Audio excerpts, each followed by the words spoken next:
For 25 years, she has been searching for the daughter who was torn from her arms at the river. And in her dreams, that child is still only 3 years old. Today's story is about a woman who built an amazing life. In South Korea, she is now a very successful business owner. She runs 5 factories, employs many workers, and makes close to $21 million a year from her business. Everyone sees her as a successful entrepreneur. People may admire her life. Some may even wish they could live as she does. But the truth is, her life is not one to envy, nor is it a life anyone would want to experience. In reality, she is a defector from North Korea. She did not escape once or twice, but 9 times, each time risking her life, until she finally reached freedom. What could have pushed her so far to the edge?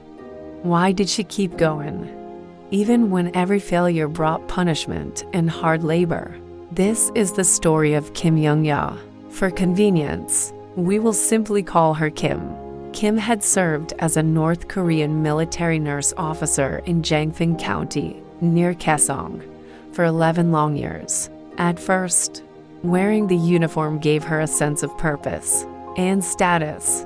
She was part of what was supposed to be the nation's proud defense. But as the years went by, she began to see the truth hidden beneath the slogans. By the early 1990s, she found herself overwhelmed by the sight of malnutrition cases filling the hospital. There were too many soldiers collapsing from hunger, their bodies swollen from edema, their skin clinging to bones.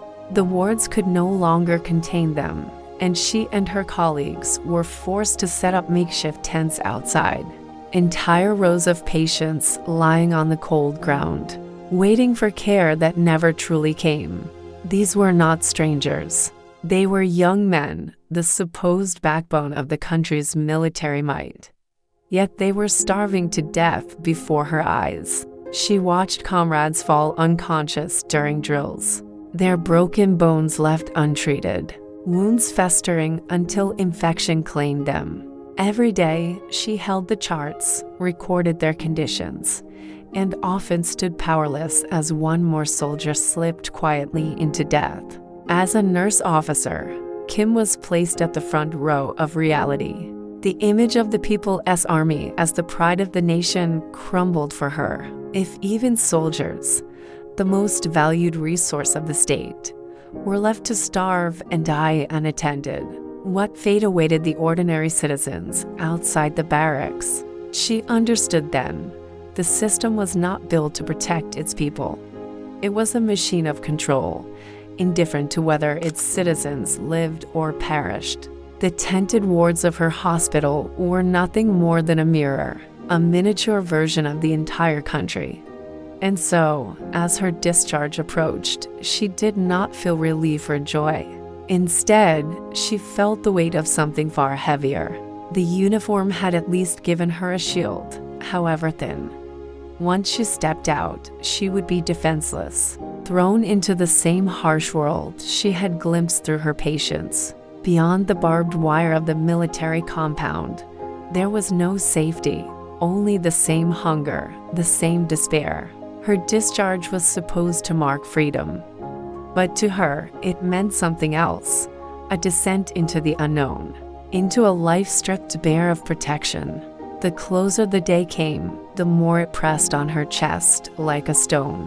What awaited her was not a celebration, but a quiet, suffocating fear, the sense that she was walking straight into a darkness she already knew too well.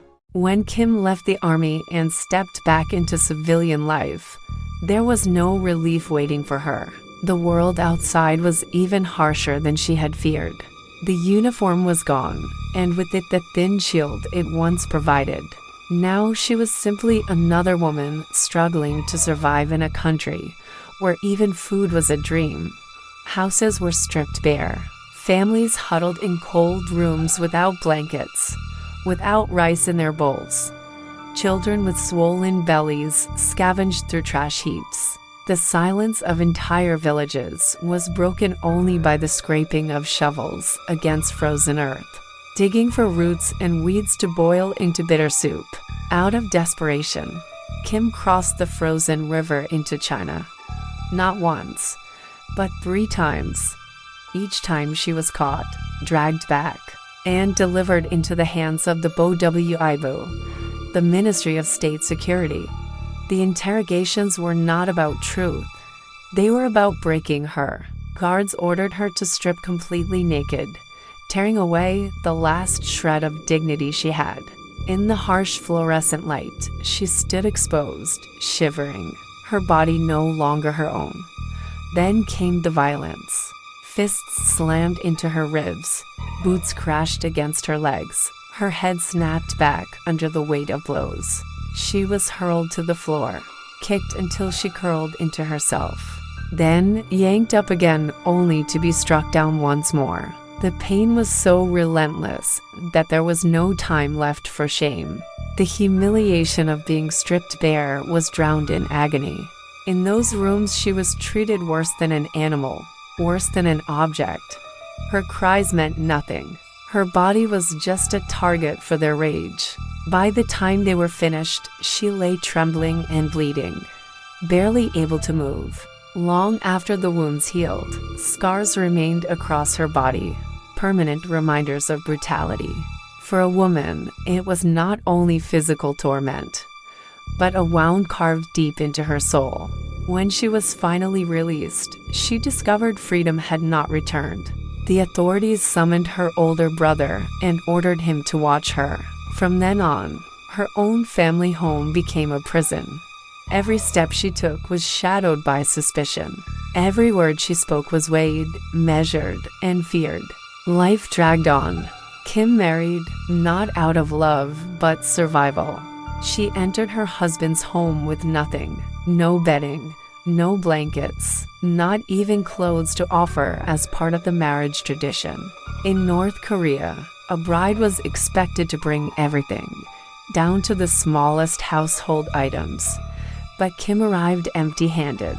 From the moment she stepped into that house, the whispers began. She came with nothing. Look at her, empty-handed. Her sister-in-law sneered, her mother-in-law's voice cut like knives. Every day, she endured taunts and contempt. A daughter-in-law without dowry brings only misfortune. The family was already drowning in poverty. There was no rice, no fuel, nothing to cook or to burn. Kim gathered weeds from the hills and boiled them in bitter soup. But even then, blame fell on her shoulders. Hunger turned to anger, and anger was turned against her. The humiliation became unbearable. One night, under the cover of darkness, Kim left. She stepped out of her husband's house with nothing but the thin plastic sheet in her bag. No bedding, no food, no future. She would rather face the cold streets than another day of contempt.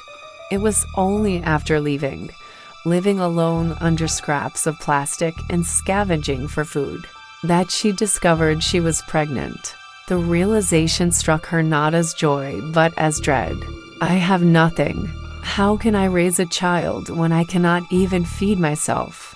When labor came, it was in the dead of winter. She crouched near the boiler room, a thin sheet of plastic her only protection. The floor was bare concrete, icy against her skin. Her cries echoed off the walls until a passing grandmother stopped. The old woman placed her hands on Kim's back, whispering, "Push, child. The baby will come." The infant arrived with no cradle, no blanket, no clothes. The grandmother took off her apron and wrapped the newborn in it, then pulled the plastic sheet over both mother and child. The baby's first cry was thin and piercing, swallowed quickly by the winter night. Kim clutched her baby to her chest, feeling the tiny heartbeat against her skin, and trembled. Love alone would not keep this child alive. For 3 years, she begged in the markets with her daughter in her arms. She stretched out her hand, whispering just a little, "Please." But more often than not, people turned away. The child learned hunger before she learned to speak. From her mother's back, she copied what she saw. Tiny arms stretched forward, tiny voice pleading. Sometimes, a passerby pressed food into her small palm, a crust of bread, a single candy. And each time, instead of eating it, the child would turn and push it into her mother's mouth. That memory never left Kim. It burned deeper than all the beatings, deeper than all the hunger. In that small gesture, she saw both love and despair. From then on, her choice became clear. To remain in North Korea was to condemn her daughter to death by inches. She would risk everything: the frozen river, the soldiers, the smugglers, the beatings, for one chance to escape. Her decision was final. The next attempt was no longer a question of if. It was only when. When her daughter turned 3, Kim acted. On a freezing night, she strapped the child to her back, wrapped in the thin plastic sheet that had sheltered them for years, and stepped onto the frozen river. The ice groaned under her weight. Every crack echoed like a warning shot in the night. She whispered over her shoulder, "Hold on, my child. We are almost free." But freedom was not waiting. On the far bank, shadows moved. Men emerged from the darkness, traffickers who preyed on the desperate. They lunged forward, yanking at the child. Kim screamed, wrapping her arms tight around her daughter. She fought like a cornered animal, clawing and biting, her legs thrashing against the ice. Boots smashed into her ribs, fists crashed down on her head. But she would not let go. The men cursed, pried her fingers loose one by one, and tore the child from her grasp. Kim lunged again, half blind with pain. But a heavy boot slammed into her jaw, sending her sprawling. From the ground, Kim watched the unthinkable. Her daughter was lifted high like an object for sale. Voices cutting through the night. 300, 500, done. Her child, the baby she had carried under her heart, nursed under a sheet of plastic, was traded for a few hundred yuan. No different from livestock. The girl vanished into a stranger's arms, small hands reaching out, her voice screaming "Amma," as the darkness swallowed her. Then it was Kim's turn. Broken and bleeding, she too was given a price. A few hundred yuan was all it took to purchase her life. She was sold to a farmer in rural China, forced to cook, clean, and labor under constant watch. There was no dignity, no rest, only the bitter knowledge that she had been reduced to property. Her mind fractured. Even animals protect their young, she thought. What kind of mother am I if I cannot protect my child? Each day passed in a haze of grief. Her body alive, but her spirit hollowed out. Months later, Chinese police raided the village. Kim was arrested, interrogated, and sent back across the frozen river, once again into the hands of the Ministry of State Security. This time the punishment was worse. The agents knew her face now. They stripped her, beat her until she could not move, and demanded names, contacts, reasons. Fists pounded into her ribs. Boots crushed her legs. Her body convulsed under each blow. The cell stank of sweat and blood. Her screams muffled by the cold walls. Every return meant harsher torment. Each time the humiliation grew deeper, the scars more permanent. Yet none of it broke her resolve, because her purpose was no longer her own survival. It was her daughter. Every escape, every crossing of the frozen river, every descent back into hell carried one hope: that somewhere, somehow, she might find the child torn from her arms. She now 38 years old after her 8th repatriation. Kim heard the warning clearly. If you are caught again, it will be your last. The punishment would not simply be harsher, it could be final. But she could not stop. Not while her daughter was still out there, somewhere in the world. Since the night her child was torn from her arms, every escape that followed had carried a hidden purpose. She knew that without money, there would be no hope of reaching South Korea, no hope of ever finding her daughter. So she became ruthless with herself. She endured hunger rather than spend a single coin. She endured fists, boots, and interrogations, whispering to herself that pain could be survived. But freedom had to be purchased. Piece by piece, crossing after crossing, she scraped together what little she could. The coins she hid were not for survival today. They were for the day she would finally leave China behind. By the end of her 8th repatriation, she had nothing left but scars on her body and a secret fund hidden close to her chest. That money was her weapon, her ticket, her only chance. So she made her decision. This escape would not be for food, nor for survival alone. It would be for her daughter. She would reach South Korea, no matter the cost. And from there she would find help, resources, people, hope, anything that might bring her closer to the child torn from her arms. This time the route had to be different. China was a cage that would always close around her. The only way forward was through Mongolia, across the desert that others had whispered about, a place where capture did not mean return, but a passage toward freedom. The desert crossed the frozen river one last time, then moved south through China with the help of brokers. The nights were long, the days endless, until at last the horizon shifted. Rocks gave way to sand. The air turned sharp and dry.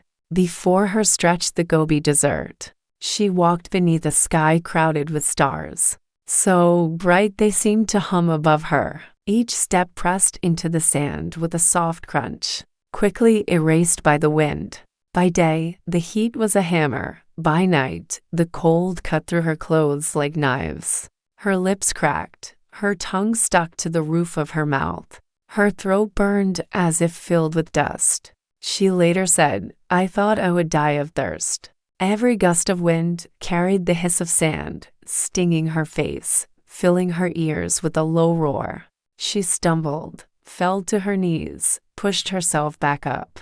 The desert whispered one thing only: surrender. But each time she faltered, she saw her daughter's face, 3 years old, small hands reaching, voice crying "Amma."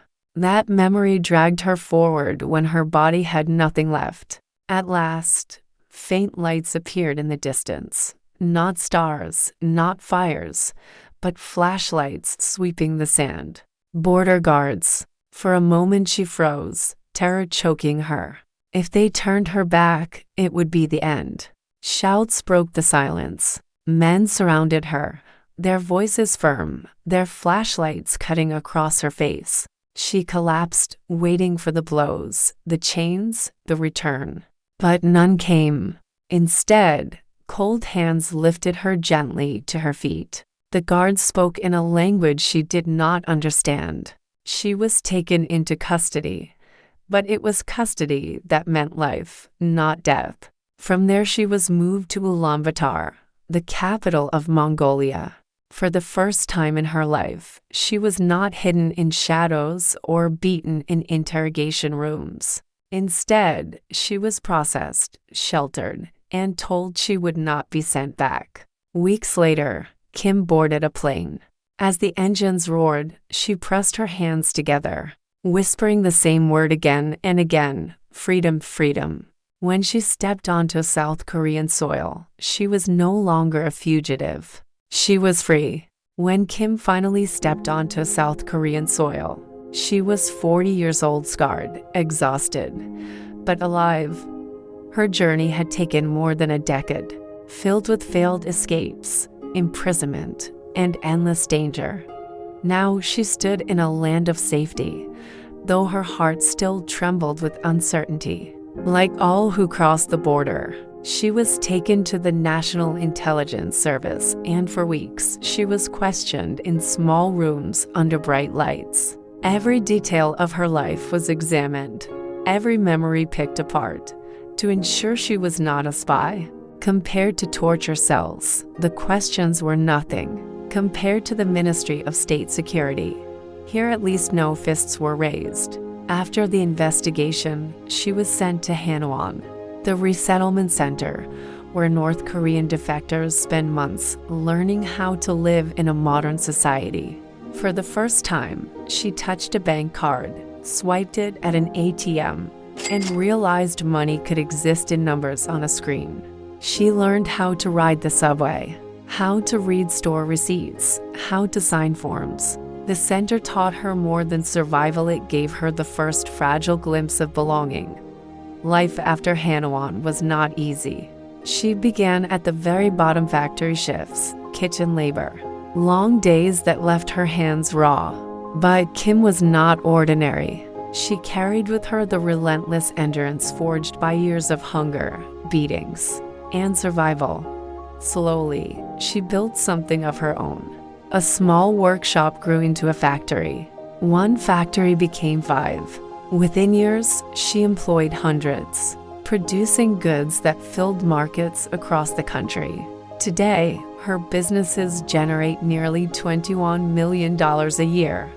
Everyone sees her as a model entrepreneur, a woman who rose from the ashes of famine and despair to become a figure of success and power. But behind the numbers and the wealth, Kim remains only one thing: a mother. She has spent enormous sums searching for her daughter. Money that could have opened new factories, she gave to brokers, investigators, anyone who whispered a promise of reunion.